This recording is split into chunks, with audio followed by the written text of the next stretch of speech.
আসসালামু আলাইকুম বন্ধুরা। কোটা আন্দোলনের এই পরিস্থিতিতে কিন্তু আমরা ভিপিএন ব্যবহার করে ফেসবুক সহ টিকটক সহ সকল সোশ্যাল প্ল্যাটফর্মগুলোকে ব্যবহার করতেছি। এটা করতে গিয়ে আমরা কিন্তু অনেকেই ভয়ের মধ্যে আছি যে আমাদের ফেসবুক অ্যাকাউন্ট অথবা টিকটক অ্যাকাউন্টের কোনো ক্ষতি হতে পারে কিনা। তো আমি আজকে আপনাদেরকে সম্পূর্ণরূপে ক্লিয়ার করে দেব যে আপনার অ্যাকাউন্টে কোনো ক্ষতি ভিপিএন করতে পারবে কিনা।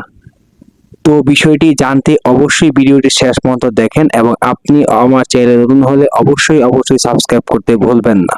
বন্ধুরা, আমরা যখন কোনো রেস্ট্রিক্টেড ওয়েবসাইট অথবা রেস্ট্রিক্টেড অ্যাপ ওপেন করতে যাই তখন কিন্তু আমাদের এই ভিপিএনটাকে কাজে লাগে।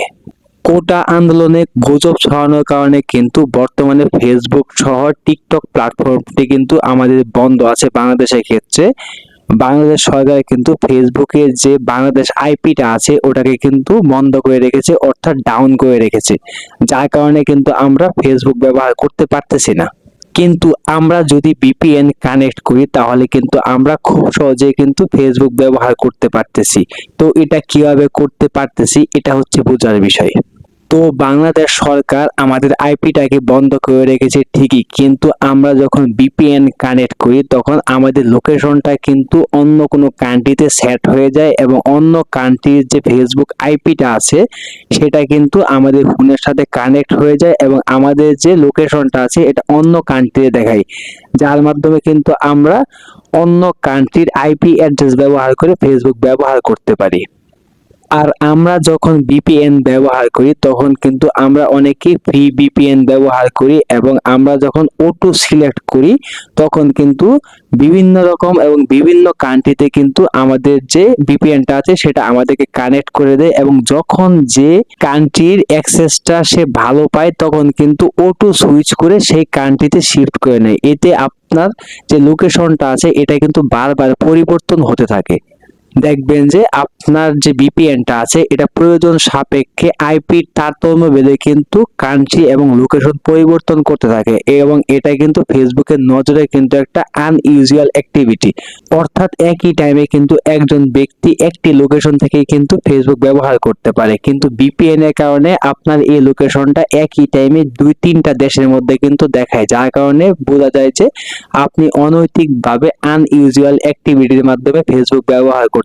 এই ক্ষেত্রে কিন্তু আপনার যে ফেসবুক আইডিটা আছে এটা কিন্তু ডিএক্টিভ এবং ডিলিটও হতে পারে। এবং আপনারা যখন আপনার ফেসবুক অ্যাপসে থাকা একটি অ্যাকাউন্টকে লগ আউট করে অন্য একটি অ্যাকাউন্ট লগ ইন করতে যাবেন তখন কিন্তু দেখবেন যে আপনার আইডেন্টিটি কনফার্মেশন করতে বলবে এবং আপনি যদি সেইখানে আপনার আইডেন্টিটি কনফার্মেশন করতে না পারেন তাহলে কিন্তু আপনার আইডি ডিসেবল হতে পারে। তো ভিপিএন ব্যবহার করলে কিন্তু এখানে একটা রিস্ক থেকে যে আপনার ফেসবুক আইডি অথবা ফেসবুক পেজ নষ্ট হওয়ার। আরো একটি উপায়ের মাধ্যমে কিন্তু আমরা ভিপিএন এর মাধ্যমে ক্ষতির সম্মুখীন হই। আমরা যখন ভিপিএন কানেক্ট করে কোনো আর্থিক লেনদেন করি তখন কিন্তু আমাদের এই লেনদেনটা আনসেফ থাকে এবং আমাদের যে লেনদেনটা আছে এটা কিন্তু আনসিকিউর থাকে, অর্থাৎ আমাদের টাকা কিন্তু অন্য যে কেউ হাতিয়ে নিতে পারে। কারণ ভিপিএন কিন্তু একটি থার্ড পার্টি অ্যাপ এবং এটা কিন্তু হ্যাকাররা বেশিরভাগ তৈরি করে এবং আপনি যখন ভিপিএনটাকে ইনস্টল করে আপনার ফোনের অ্যাক্সেস দিবেন তখন কিন্তু সে আপনার ফোনে থাকা যাবতীয় তথ্য উপাত্ত কিন্তু কালেক্ট করে নেবে এবং সেই হ্যাকারের মাধ্যমে কিন্তু পৌঁছে দিবে।